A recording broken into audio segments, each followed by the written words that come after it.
নমস্কার বন্ধুরা, আমি সীমা। আমার সহচরী লাইফস্টাইল চ্যানেলে সকলকে স্বাগত জানাই। সকলকে স্বাগত জানিয়ে আজকের ভিডিওটা চালু করলাম। আশা করি আপনারা সকলেই ভালো আছেন। আমরাও ভালোই আছি। রবিবার মানেই বাঙালিদের ঘরে ভুরিভোজ, মাছ মাংসের বিভিন্ন রকম প্রিপারেশন চলে। আমাদেরও মোটামুটি তাই চলে। কোনো সপ্তাহ বাইরে গিয়ে খাই, যেমন লাস্ট উইকে আমরা বাইরে রেস্টুরেন্টে খেয়েছিলাম, কিন্তু এই সপ্তাহে সেটা হয়ে উঠল না। এই সপ্তাহে মেয়ের স্কুলে যেতে হবে আজকে। ওর 11 থেকে 12-এ ভর্তি অ্যাডমিশন করাতে যেতে হবে। সেই জন্য সকাল সকাল তাড়াতাড়ি একটু রান্না করে নিলাম। মাছ মাংস ছাড়া চলে না, সেই জন্য চিকেনেরই একটা প্রিপারেশান করলাম, কিন্তু সেটা ওয়ান পট মিল যাতে তাড়াতাড়ি হয়ে যায়। আজকে আমি চিকেন রাইস বানিয়ে নেব। এর আগেও এই রেসিপিটা আমি দেখিয়েছি, তো আজকে আরেকবার দেখিয়ে দিলাম। এর জন্য আমি সকাল সকাল উঠে বাসমতি চালকে ভালো করে ধুয়ে ভিজিয়ে নিয়েছি। 4 টুকরো আলু করে, দুটো আলুকে 2 টুকরো করে 4 টুকরো করে কেটে নিয়েছি। 3টে বড় পেঁয়াজ নিয়েছি, বেশ খানিকটা রসুন, আদা কুচো, কাঁচা লঙ্কা, এগুলো সব মিক্সিতে বেটে নেব। আর এদিকে আমার কাছে প্রায় 500 থেকে 600 গ্রাম মতো চিকেন আছে। এটা দিয়ে চট করে তাড়াতাড়ি বানিয়ে নেব। আর কয়েকটা ডিম সেদ্ধ করতে দিয়েছি, ওই ডিমগুলো খোলা ছাড়িয়ে এর মধ্যে আমি দিয়ে দেব। প্রিপারেশনটা দেখাই, চলুন। গ্যাস ওভেনে কড়াটা বসিয়ে সেটা গরম করে তার মধ্যে বেশ খানিকটা সাদা তেল দিয়ে দিলাম। এই তেলের মধ্যে প্রথমেই যে আলুটাকে আমি টুকরো করে রেখেছিলাম সেটাকে আমি আগে বেশ লাল লাল করে ভেজে নেব।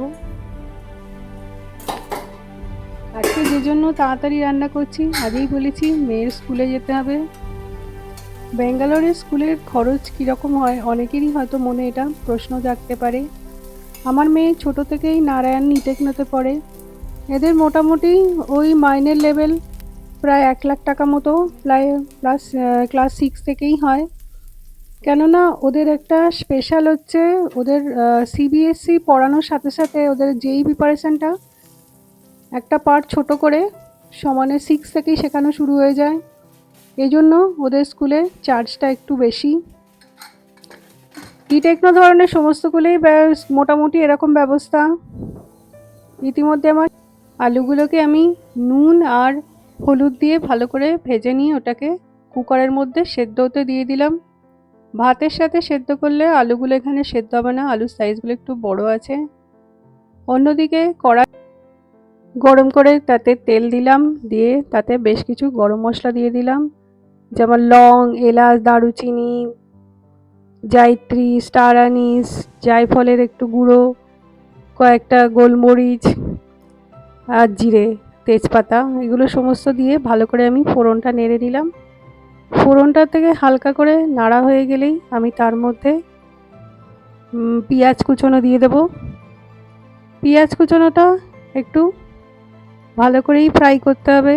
পেঁয়াজটা যত ভালো করে ফ্রাই হয় টেস্টটা তত ভালো হয়। একটু জিরে ফোড়নও দিয়ে দিলাম।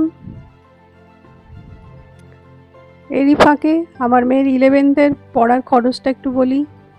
ওর 11th পড়ার সময় স্কুলের খরচ পড়েছিল প্রায় 2,55,000 টাকা মতো বলেছিল, কিন্তু ওর যেহেতু অ্যাবভ 90 ছিল 10th-এ, সেজন্য ওর 10% ছাড় দিয়ে আমার ওটা মোটামুটি 2,10,000 মতো পড়েছিল। এবছর জানি না 10% কি 5% তো নিশ্চয়ই বাড়বে।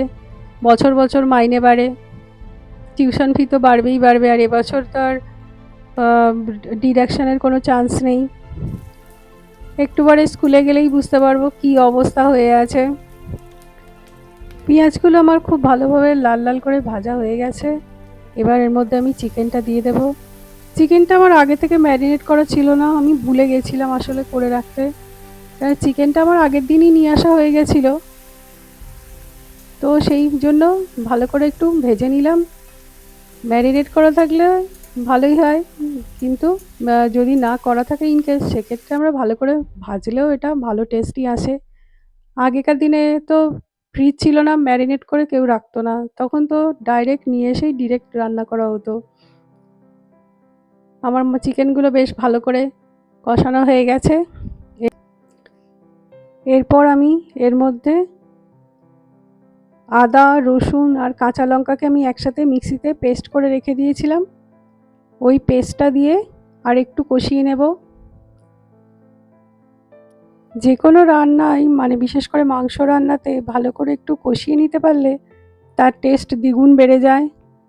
আর এটা যেহেতু আমার একবারেই রান্না হবে, মানে চিকেন আর ভাত একই সাথে দিয়ে হয়ে যাবে, তো সেই জন্য কষানোটা একটু বিশেষ করে বেশি প্রয়োজন, তাতে টেস্টটা ভালো করে খুলবে।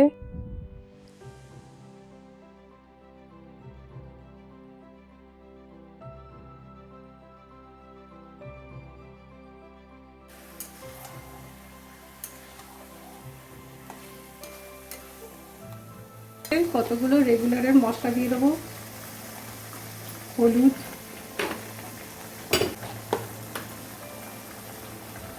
জিরে, ধনে, শুকনো লঙ্কা,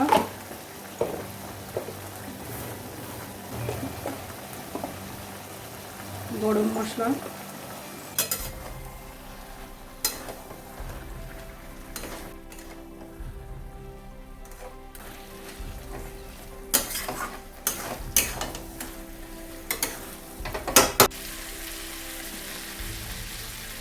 আমার মাংসটা মোটামুটি কষানো হয়ে গেছে, তেল ছেড়ে দিয়েছে।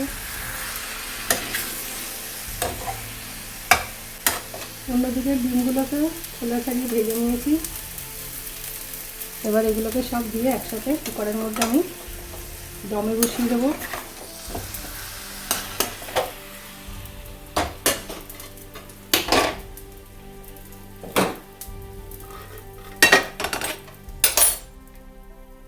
আমি অল্প একটু প্রথমে ঘি দিয়ে নেব।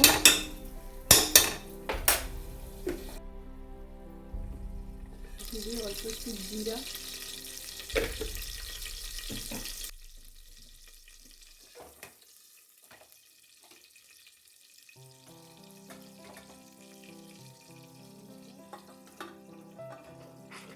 জিরে ফোড়ন দেওয়ার পরে আমি জিরেটা যখন ভালো করে ভাজা হয়ে যাবে তাতে আমি এবার চিকেনটা দিয়ে দেবো, তার সাথে ডিম, আলু সমস্ত কিছুই দিয়ে দেবো।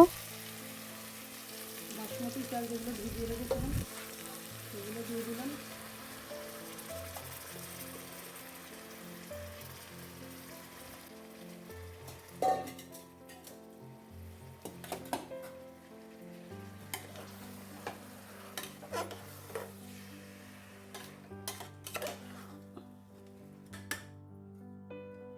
চালগুলোকে একটু মশলা আর মাংসের সাথে মিশিয়ে নিলাম, তারপর আলুগুলো আর ডিমগুলো সমস্ত কিছু দিয়ে একসাথে আর অল্প একটু লবণ দিয়ে এগুলোকে আমি দমে বসিয়ে দিলাম।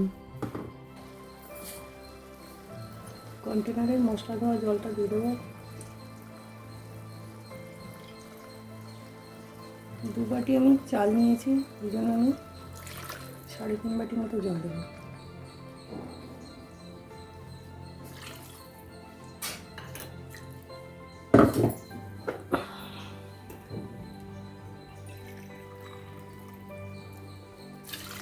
এখানে আমি কিন্তু গরম জল ইউজ করেছি, এটার মধ্যে একটু গরম জল আগে থেকেই ইলেকট্রিক ফ্লাক্সে করে রেখেছিলাম। তারপর সেই জলটা আমি দিয়ে কন্টেনারের মধ্যে মশলা ধুয়ে দিয়েছিলাম আর আমি বাটি করেও মেজারমেন্ট করে দিয়ে দিয়েছি।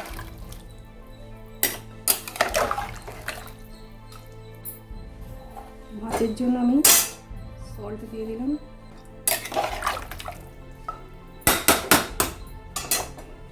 এবার এটাতে আমি 2টো সিটি দিয়ে নেবো, নিলেই আমার সকালবেলায় বলেছিলাম আমার মেয়ে স্কুলে আজকে যাব। দুপুরবেলা প্রায় 11টা বাজে রেডি হয়ে গেছি। মেয়ে আর আমি, মেয়েকে ঘরে রেখে আমি আর হাজব্যান্ড দুজনে মিলে চলেছি স্কুটারে করে।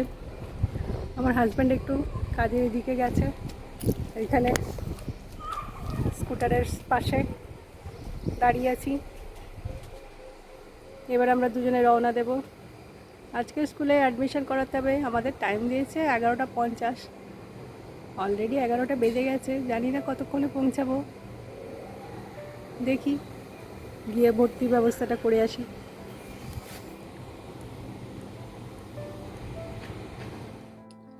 স্কুলের মধ্যে এসে বসে ফর্মটা নিয়ে ফিল আপ করছে আমার হাজব্যান্ড। সমস্ত পার্টিকুলার্সগুলো, নাম, বাবার নাম, আর অ্যাডমিশন নাম্বার, ফোন নাম্বার, সমস্ত কিছু। আমি সাইডে বসে চুপি চুপি লুকিয়ে লুকিয়ে ছবি তোলার মানে ভিডিও করার চেষ্টা করছি। ভয় ভয় করছি বলে মুখে আমার হাসি নেই। যাই হোক, আমাদের অ্যাডমিশন হয়ে গেছে। আমার মেয়ে স্কুলে ভর্তির ফিস, টিউশন ফিসই এবছরে 2.5 লাখ টাকা, আর তার সাথে বই, পরীক্ষার ফিস এইসব মিলিয়ে প্রায় 27,000 টাকা টোটাল ফিজের পড়েছে। এখনো পর্যন্ত টোটাল দিতে হবে আমাদেরকে 2,77,050 টাকা। তার মধ্যে দিয়ে এসছি 1,77,750 টাকা। টোটাল অ্যামাউন্ট এখনো পর্যন্ত 1 লাখ টাকা পুরো বাকি। এটা 12-এর পড়াশোনার আমার মেয়ের সারা বছরের খরচ। এর পরেও খাতা কিনতে হবে, তারপর অন্যান্য আরও এটা ওটা সেটা লাগে, কোনো কোনো সময় বই আরও এক্সট্রা কিনতে হয়। এখানে এনসিইআরটির বইগুলো ইনক্লুড করা আছে, কিন্তু এনসিইআরটির বই ইনক্লুড করা থাকলেও সাইডে আরও বই না কিনলে হয় না। বিশেষ করে যারা জেই প্রিপারেশান করে তাদের জন্য ওদের স্কুল থেকেও জেই প্রিপারেশানের জন্য বেশ কিছু বই দেয়। তা সত্ত্বেও আলাদাও বাজার থেকে আরও কিনতে হয়, আরও ফান্ডামেন্টাল বোঝার জন্য। মোটামুটি ব্যাঙ্গালোরের স্কুলে এখন সব জায়গাতেই এই একই রকম খরচ চলছে।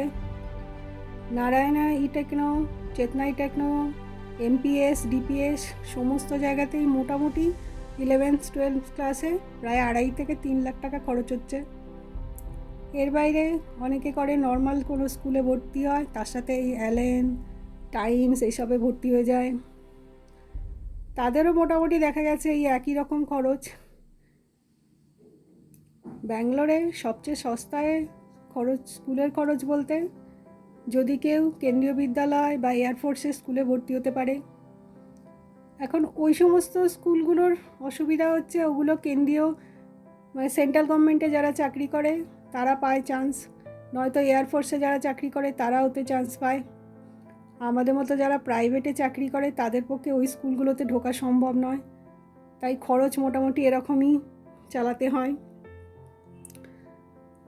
আর তাছাড়া কর্ণাটকের স্টেট গভর্নমেন্টের স্কুলে পড়তে পারলেও হতে পারে, কিন্তু স্টেট গভর্নমেন্টের স্কুলে আমরা যারা বাইরে থেকে প্রবাসী, আমরা যারা বাঙালি বা অন্য কোনো বিহারি বা উড়িষ্যার লোক হোক, আমাদের মাতৃভাষা কান্নড় নয়, তাই আমাদের পক্ষে ওই সব জায়গায় পড়া মোটেই সম্ভব নয়।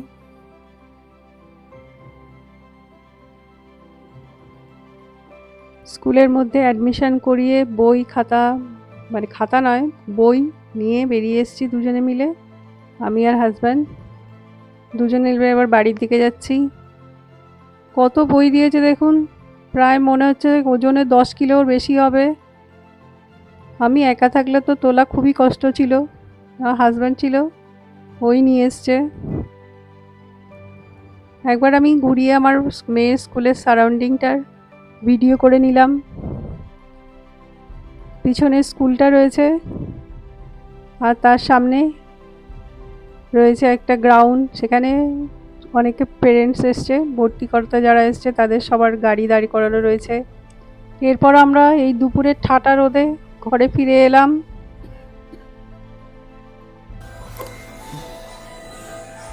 আজকে আমাদের দুপুরের চিকেন বিরিয়ানিটা ঠিক এরকম দেখতে হয়েছে। হাজব্যান্ডের পাতে দিয়ে দিয়েছি, মেয়েকেও দিয়ে দিয়েছি। চিকেন বিরিয়ানি নয়, চিকেন রাইস শিখেছি আমি। তার সাথে রয়েছে সালাড আর এখানে রায়তা। এখানে আমার প্লেটও সার্ভিং করা হয়ে গেছে। কেমন হয়েছে? সুপার সুপার হয়েছে। ಚೆನ್ನಾಗಿದೆ। মানে বাইরে তোমার যাদের বিরিয়ানির দোকানে থেকে বলছো ভালো হয়েছে এটা। বলে ওটা আর কি করে বলবো। ওদের আলাদা এটা আলাদা। হ্যাঁ অবশ্যই, ওদের তো এমনিতে ওরা সাউথ ইন্ডিয়ান স্টাইলের। বাবু কেমন খেতে লাগছে রে মা? ভালো লাগছে? আর এবারেরটা একটু পরিষ্কার এও হয়েছে বল? ঝরঝরে হয়েছে একটু। ঝরঝরে হয়েছে। আগেরবার আগেরবারটা খিচুড়ি হয়ে গেছিল। হ্যাঁ আগেরবারটা খিচুড়ি হয়ে গেছিল। নন ভেজ মস্ত খিচুড়ি। হয়েছে এটা আর নুন টুন সব ঠিক হয়েছে? একদম। এই তুই খাস না, আমি খাবো। আরে যা বানিয়েছি ও তো অনেক বানিয়েছি, দিব্যি হয়ে যাবে তোমার খাওয়া। আমারও এখানে চিকেন রাইসটা সার্ভ করা হয়ে গেছে টেবিলের মধ্যে। আর আমি এবার খেতে বসতে চললাম। আজকের মতো ভিডিওটা আমি এখানেই শেষ করছি। যদি ভালো লাগে তাহলে লাইক শেয়ার সাবস্ক্রাইব করে দেবেন। আর আসছি আবার পরের ভিডিও নিয়ে। কি দেখাতে চাইছো হাত মেরে? হাই করছি সবাইকে, তোমাদের ফ্রেন্ডকে হাই করছি। হ্যাঁ, আমার চ্যানেলের নাম এই জন্য সহচরী, যাতে সবাই আমার বন্ধু হয়।